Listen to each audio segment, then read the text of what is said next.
We've got another Mike Flanagan and Netflix collab. He brought us things like Midnight Mass, The Haunting of Bly Manor, and The Haunting of Hill House. Now he takes a turn at some of the Poe short stories, weaving them together for The Fall of the House of Usher.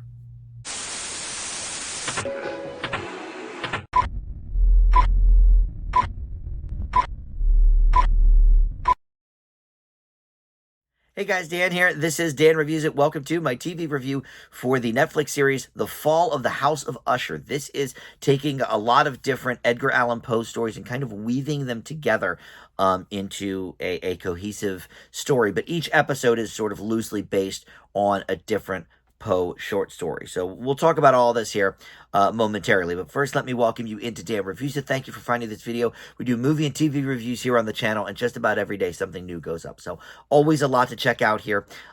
Please consider subscribing, hit that notification bell, hit that like button, and comment down below. All that stuff, of course, helps the channel out. So, all right, let's talk about this Mike Flanagan show. I think this is probably the best one that he's given us. He is sort of a master at these macabre, gothic, horror kind of things, and some of them based on former works like The Haunting of Hill House, which is, I think, based on Turn of the Screw, but he also has created his own things like Midnight Mass, and that was, a big hit for Netflix. And I've enjoyed, really most of his stuff. He also directed Dr. Sleep, which was a movie a few years ago, which was a sequel to The Shining.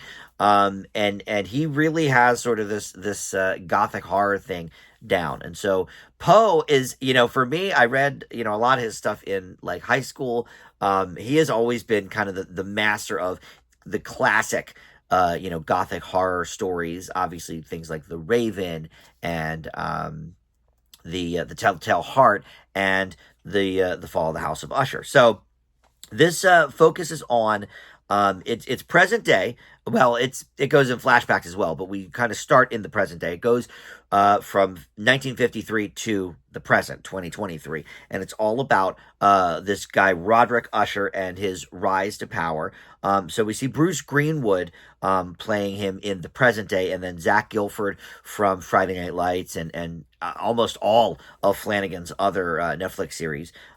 He plays the younger version of Roderick, but essentially, he is grieving the loss of basically his entire family over a couple of week span. And so each episode is kind of devoted to one of those children and their demise. And so we find out, what happens. And each one, like I said, is sort of, loosely based around a Poe story. You have Carla Gugino here, who is also, a through line. She plays this woman from the Usher's past named Verna, which is an anagram of Raven. And so, of course, quote the Raven nevermore, the most famous, I would say, of all the Poe things.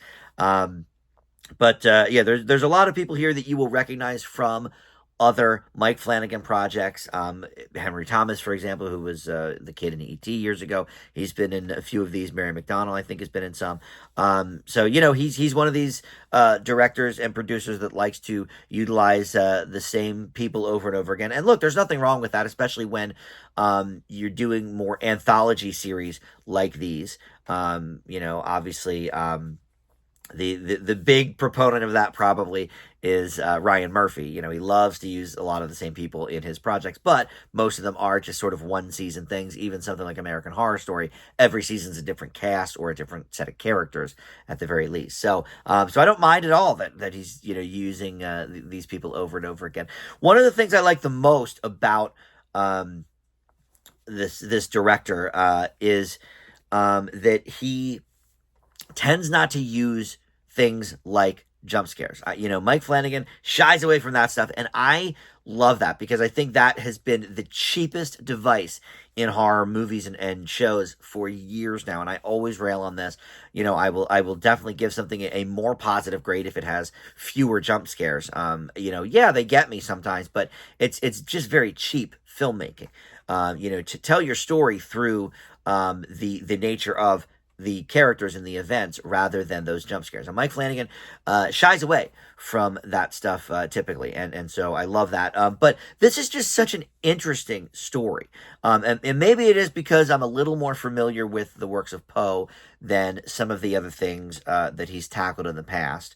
In fact, I've never even seen The Shining. I've seen Doctor Sleep, and I know the gist of The Shining, but so even that, is something I don't really have a huge basis for the source material. Here, I wouldn't say I have a huge basis. I'm not like a Poe aficionado, but I've always loved his work, and obviously there's been a lot of different versions of it over the years, up to and including the Simpsons Treehouse of Horror parodies that they've done. But I love the way he sort of weaves these in and out of each of the stories. And he either directed or his buddy Michael Fimignari directed each one of these episodes. And the latter, Fimignari, has served as the cinematographer for the whole series too. And that is important for a show like this because the vibe is so very important. If we're not going to rely on jump scares, we got to have a very, very sort of macabre kind of tone and vibe. And I love the weaving between the past and the present. They do it here seamlessly. And it's quite obvious when you're using different actors, okay, now we're in this time period. But the way they're sort of building the story up between these kind of interview snippets with the present day Usher and kind of talking about his past, and then we as the audience will flash back to see that. I really like the way he weaves that in and out. And this is just, listen, it gets intense at times for sure. There's a lot of sort of really disgusting deaths. There is some animal stuff here, if you're squeamish about animals dying, kind of viscerally as well. Maybe this is not going to be the one for you. I don't love that stuff. So there were a couple times I was like, oh, okay, let's turn away and just, come back here in 30 seconds or whatever it is. But there's a little bit of that in here, so there's a little trigger warning for you. But look, I really like the way this all came together, and everybody acts the hell out of their roles. I have to admit, Zach Gilford, ever since he left Friday Night Lights, I don't think he's like the best actor around. He's probably him and Henry Thomas, who, look, I loved him in E.T., of course, but I think as an adult, there's a reason he doesn't get a ton of work. He's not very compelling here. You do have Mark Hamill in a small role as well throughout the series. He's fun. But yeah, the acting, some of it's a little hit or miss for me. But look, overall, I do think this is the best of the Flanagan shows on Netflix. And I've given all of them, I think, sort of in a higher range, but I leave The Fall of the House of Usher with an A-. Definitely will scratch the itch for the horror fan, I think, out there in terms of TV shows. So, all right, check it out now on Netflix. Thank you so much for watching. We'll see you next time on Dan Reviews It. Bye.